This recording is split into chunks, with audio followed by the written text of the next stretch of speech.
With my memory returned, I made a solemn promise to leave behind the husband and family who had treated me so poorly. Where could I be? My name is Meg, and I'm 28 years old. Awakening, I discovered myself nestled in a hospital bed.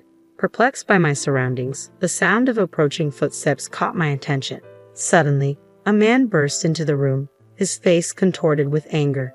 Yet to my bewilderment, I had no recollection of him whatsoever. I have no idea who this man is. Excuse me, but who are you? I inquired, my voice tinged with confusion. Meg, are you kidding me? If you're awake, you must be fine. So, leave the hospital right away. Being hospitalized is such an overreaction. You're dragging me into this mess. His tone was harsh and accusatory, catching me off guard. How rude of him to shout at me upon our first meeting.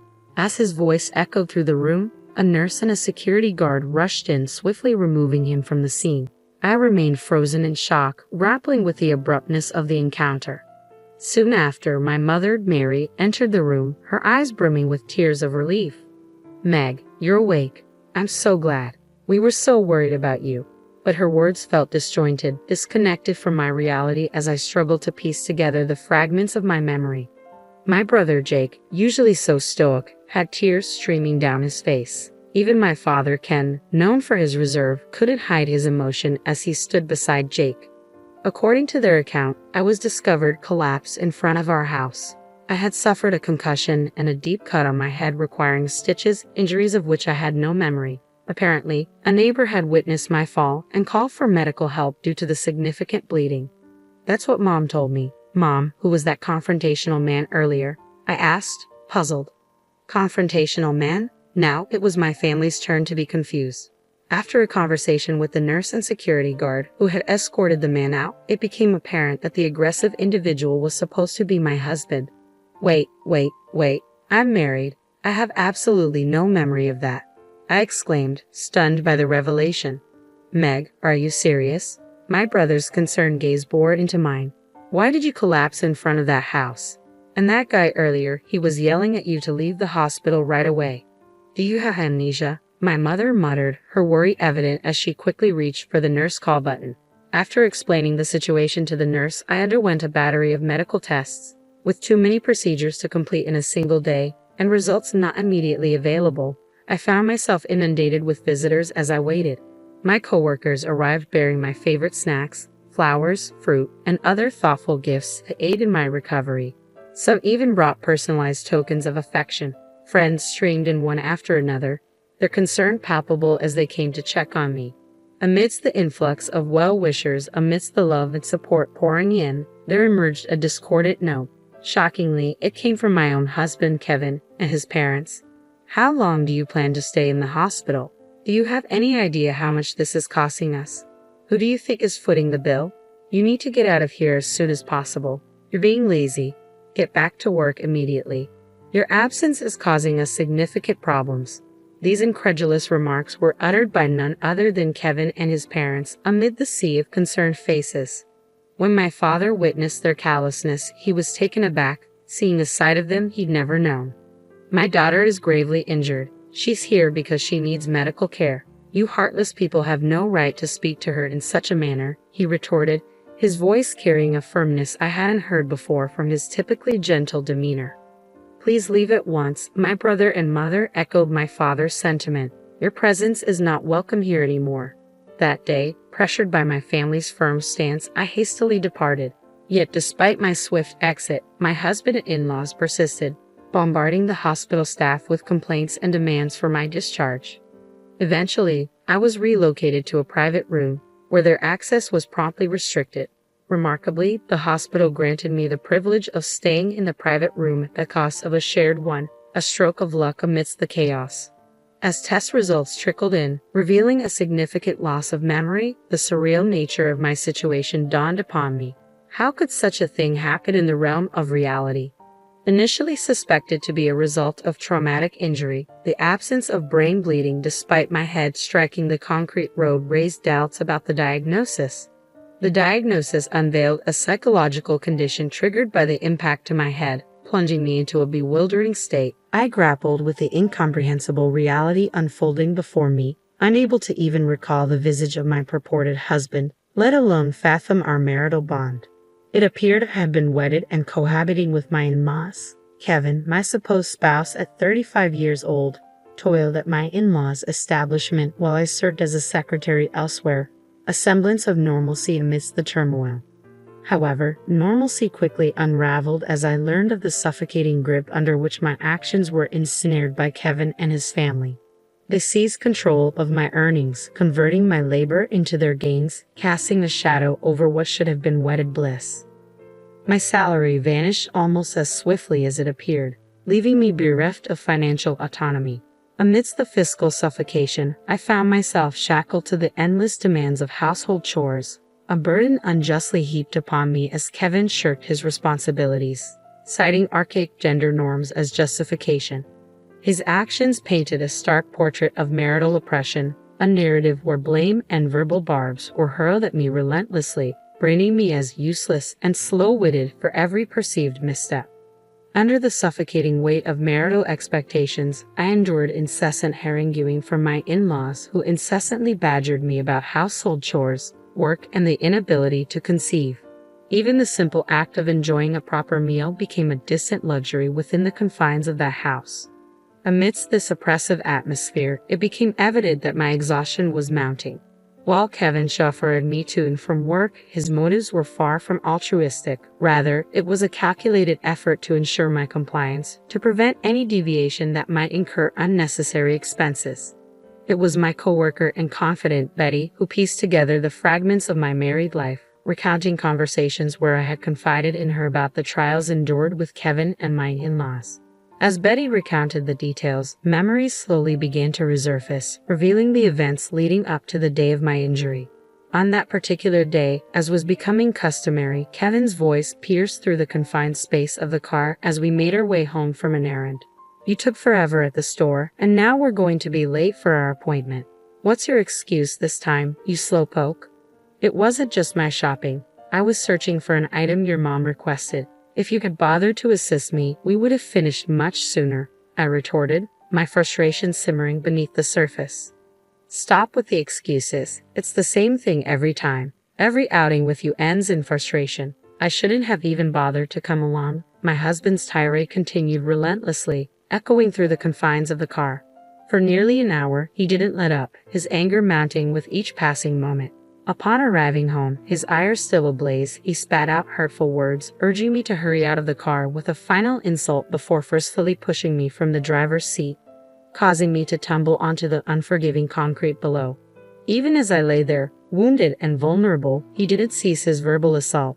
Ignoring my plight, he drove away, leaving me stranded and injured. It was a vigilant neighbor who stumbled upon my motionless form, bleeding from a head wound, prompting the call for an ambulance. Recalling this harrowing incident, I contacted the authorities, determined to seek justice for the pain I had endured. Subsequent investigations, supported by security camera footage, validated the truth of my memories. Anger coursed through me as I grappled with the cruelty I had endured. Why had I been subjected to such treatment? I vowed silently that he would face the consequences for his actions. Yet even as I harbored this resolve, the reality of my marriage to Kevin remained hazy and distant, as if belonging to another life entirely. My weary body, coupled with the revelations of my medical condition, served as stark reminders of the ordeal I had endured, a testament to the grim reality of the married life Betty had described. Upon my discharge from the hospital, I made the decision to eschew returning to Kevin's household, instead opting to seek solace in the familiar embrace of my parents' home. There, within the sanctuary of my childhood abode, I was enveloped in a cocoon of love and care fit for a princess. "Meg, today we prepared your favorite fried chicken. Indulge yourself, dear, and your father even brought home a cake. Let's savor it together later," my mother would announce with a smile, her culinary prowess transforming each meal into a feast. Meanwhile, my father and brother lavished me with unwavering attention and support. Under the tender ministrations of my family, my body gradually found renewal with each passing day. My workplace, understanding of my plight, encouraged me to take a leave of absence, insisting that I return only once fully restored. In the embrace of my parents' nurturing care, not only did the wounds from my accident begin to heal, but the burdensome weight of fatigue began to lift as well. Remarkably, even my hair and skin, ravaged by the ordeal of hospitalization, regained their former luster. It was a testament to the profound impact of stress. Burdened by the weight of my tumultuous married life, a sudden wave of anxiety gripped my thoughts. Must I return to that house simply because of marriage? The question spilled from my lips, betraying my unease. Don't concern yourself with that, dear. No one will compel our beloved daughter to endure such hardships. You must sever ties and seek a divorce as soon as possible, reassured my mother, her words a balm to my troubled soul. Following a family discussion, it was decided to seek legal counsel from a trusted friend of my father, a lawyer who had known me since childhood and shared a long-standing relationship with my family. Upon learning the details of my plight, the lawyer, much like my family, expressed vehement outrage and resolved to assist in every possible way. With the guidance of this skilled legal advocate, the process of divorce commenced smoothly, offering a glimmer of hope amidst the darkness of my marital ordeal. Meanwhile, within the confines of Kevin's household, simmering resentment filled the air as Kevin and his parents seethed with frustration. When will she return? The smooth operation of the store depends on her. We can't afford to wait any longer, Kevin lamented, his tone tinged with irritation. Echoing his sentiments, his mother-in-law interjected, "She's been discharged from the hospital, hasn't she? There's no reason for her to remain away. Instead of idling, she should focus on providing us with an heir." Adding fuel to the fire, his father-in-law chimed in, "She's become too accustomed to being coddled. Once she returns, we'll need to remind her of her responsibilities." In their desperation, they resorted to incessant calls to my parents' home, each inquiry dripping with urgency. "Is Meg there? Why hasn't she returned yet? Surely she's recovered by now. We have our business to consider, so we implore you to send her back immediately." My brother relayed the relentless demands they had made over the phone. Despite my family's unanimous support for my decision to stay away, I felt compelled to retrieve my belongings from the house. Seeking legal guidance, I enlisted the aid of a lawyer, and my father agreed to accompany me on this endeavor. From the moment I set foot inside, tension hung thick in the air, and the accusatory tirades began anew. "How long do you intend to linger at your parents' home? Why haven't you been answering your phone? Your negligence is appalling. It's high time you return to your duties. There's an overwhelming backlog of chores and responsibilities awaiting your attention." Kevin and my in-laws berated me without restraint. However, their vitriol was swiftly silenced as the lawyer and my father entered the room, their presence commanding a momentary pause in the onslaught of accusations. "Why did you bring a lawyer? What business do they have here?" they demanded, their anger palpable. "Let's take a moment to sit down and talk," the lawyer intervened, her calming presence guiding them towards the living room alongside my father. As they engaged in discussion, I retreated upstairs to my room, my mind swirling with uncertainty. Why had I returned to this oppressive environment? It dawned on me that I had left behind crucial evidence of the emotional abuse endured within these walls. A diary meticulously chronicling the hurtful words and actions of Kevin and my in-laws. The lawyer had stressed its importance as evidence, and I possessed another piece of damning proof, carefully concealed from prying eyes. As I busied myself with packing, the tense atmosphere downstairs erupted into a cacophony of voices. "Who consented to the divorce? You can't make decisions on your own." The sharp sound of impact echoed through the house, sending a shiver down my spine. It was evident that my father and the lawyer had broached the topic of divorce, sparking a volatile reaction from Kevin and his family. Frantically clutching my packed belongings, I hurried downstairs, only to be met by Kevin emerging from the entrance, his accusatory words cutting through the tension. "What's with the luggage? Are you not planning to return? And who's spreading rumors about winning a divorce? Explain yourself." His voice was laced with anger as he reached out towards me. Thankfully, the lawyer intervened just in time, her presence a barrier between us. "Violence is never acceptable," she asserted firmly. "I'm not being violent. I just want to talk to her," Kevin protested, his frustration evident. "You need to communicate calmly," the lawyer insisted, maintaining a firm stance.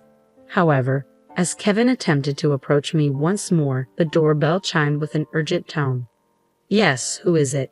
My mother-in-law's voice crackled through the intercom. "We are the police. Is Kevin Davis at home?" came the unexpected reply. Kevin Davis is my husband's full name. What could the police possibly want here? My mother-in-law's voice quivered with apprehension. Could you please open the door if Mr. Davis is present? The police persisted. With a sense of urgency, my mother-in-law hastened to the door and swung it open. Excuse us, which one of you is Kevin Davis? The officers inquired. That would be me, my husband responded, his tone tense. Kevin Davis, you are under arrest on suspicion of assault. Please come with us to the station, the police declared, their words hanging heavy in the air. As the police officer made the announcement, the tension in the room was palpable. I could hear my mother-in-law's sharp intake of breath, a testament to the shock rippling through the household. My husband, too, appeared shaken, his voice trembling as he questioned, "Why me?" His confusion was evident, but there was no denying the gravity of the situation. Indeed, what had initially seemed like a mere incident had now escalated into a criminal case following the official complaint lodged with the police. Fortunately, the presence of security camera footage left no room for ambiguity or excuses. Initially, my husband was led away in silence. However, his composure quickly gave way to vehement protests. "I'm not at fault. It's her clumsiness that caused this. It's an exaggeration to call it assault just because I nudged her. Meg, are you even listening? Withdraw the complaint immediately." His shouts reverberated through the house, drawing the attention of concerned neighbors who began to gather at the entrance. Amidst the chaos, my mother-in-law's anguished cries pierced the air, while my father-in-law stood in stunned silence. Choosing to ignore the tumult unfolding behind us, my father, the lawyer, and I departed from the house, leaving behind the tumultuous scene. Subsequently, we took decisive action by dispatching a certified letter to my husband and in-laws, formally initiating divorce proceedings. Citing the recent incident and the persistent emotional abuse, we outlined the grounds for our decision. The emotional turmoil endured was meticulously documented within the pages of a diary retrieved from the house. Then, on a pivotal day when Kevin's frustration erupted in a violent outburst, my memory returned in full force. The trauma of the emotional abuse flooded back, overwhelming me with its intensity. Moreover, voice notes on my smartphone served as damning evidence, capturing the countless instances of verbal abuse.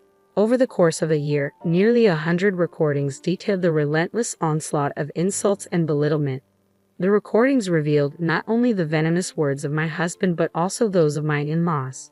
Trivial matters such as a delayed dinner or an unprepared bath served as triggers for harsh rebukes. "Meg, it's already 7 p.m. and dinner isn't ready. Can't you handle such a simple task? You're a failure as a wife," scolded my mother-in-law. Similarly, my husband's voice echoed with disdain, berating me for my perceived incompetence. The barrage of insults, calling me a failure, useless, a slacker, and slow-witted, left me recoiling in horror. Just listening to the recordings caused me to shrink within myself, each word a painful reminder of the relentless abuse endured. The incontrovertible evidence presented by the diary and voice recordings left no room for denial or dispute. With such solid proof in hand, the divorce proceedings proceeded smoothly and swiftly. In addition to the certified letter, I included a crucial piece of evidence, a copy of Kevin's medical test results. Despite enduring unwarranted blame from my in-laws for our inability to conceive, the truth revealed in the test results was irrefutable. Kevin suffered from azoospermia. I had kept this information private out of concern for Kevin's ego, but with the decision to divorce, there was no need to maintain silence. This revelation shattered any illusions my in-laws held regarding their son's role in our infertility struggles. Throughout the legal proceedings, Kevin's lack of remorse and persistent attempts to shift blame only served to worsen his case.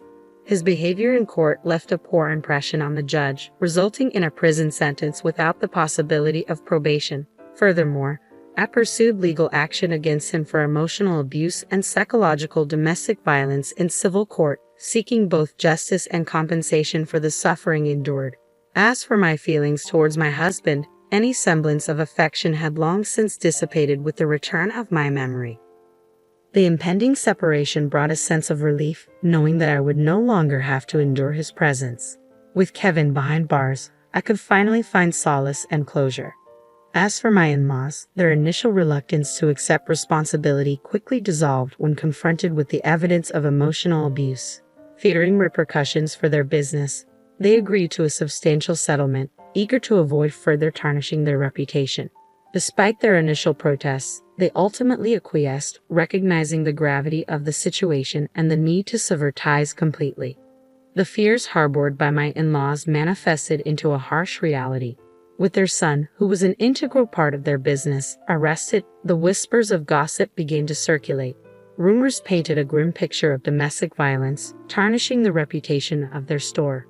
Despite their daughter-in-law's contributions, she was subjected to bullying and exploitation, forced to toil without compensation at their establishment. As the rumors spread like wildfire, the once thriving business began to wither. Customers dwindled, and within a mere 6 months of Kevin's arrest, the store succumbed to bankruptcy. Having leveraged their land for a loan, my in-laws lost not only their business but also their savings, ultimately finding themselves stripped of their assets and relegated to a modest existence in an aged apartment, reliant on welfare to make ends meet. As for their future, once Kevin is released from prison, it is a matter that no longer concerns me. With our ties severed, I am no longer privy to their affairs. Meg, how about dinner tonight? Ronald, my boss and current boyfriend, asks cheerfully as we wrap up work. Come on, Ron, everyone's still around. I laugh, glancing at our colleagues. You two are just too adorable. It's sickeningly sweet, teases one of them. We're not bothered by your jealousy, Ronald retorts playfully, ignoring the banter. With a mischievous grin, he adds, I've already made reservations. Let's not keep the food waiting. In the years following my husband's arrest and subsequent release, Ronald has been a steadfast source of support. He has patiently listened to my struggles and provided unwavering assistance, even offering rides to and from work when needed. One day, out of the blue, my ex approached me with a proposition. Meg, I have something to discuss. Let's give our relationship another shot. I've changed and I'm confident we can make it work, he declared. Ronald, caught in the middle, swiftly stepped in. Leave her alone. Unfazed, my ex retorted, this doesn't concern you. It's between Meg and me. Stay out of it. Ronald stood his ground, asserting, Meg is important to me. You need to let go. If I see you bothering her again, I won't hesitate to involve the authorities. Fortunately, I haven't encountered my ex since that incident. Ronald, with his athletic build and determined demeanor, proved to be a formidable presence against my comparatively smaller ex. Despite his tough exterior, Ronald has a soft spot for sweets, a charming contrast that adds to his appeal. He's an exceptional individual who always respects my choices and opinions.